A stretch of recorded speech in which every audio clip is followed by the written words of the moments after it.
Welcome to Chillin' 101. We hope this video helps. You begin by opening VS Code and going straight to the extensions view.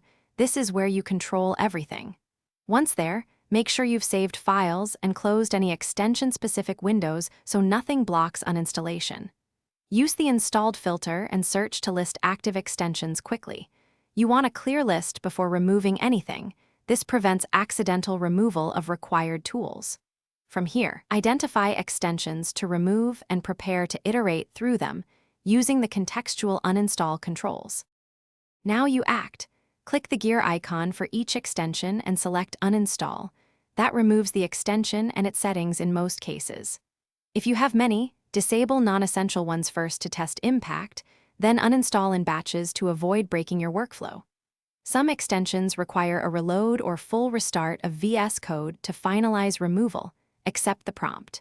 If you use profiles or workspaces, repeat this in each profile to ensure global cleanup. Keep an eye on dependencies before removing language or toolchain extensions.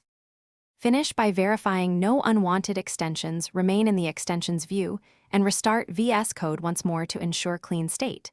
If an extension still appears, close VS Code and remove its folder from the Vscode/extensions directory in your user profile, then reopen. Make sure to backup settings before manual deletions.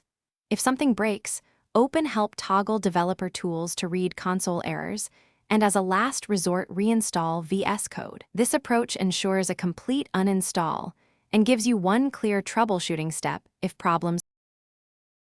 Thanks for watching. Consider subscribing if we helped you.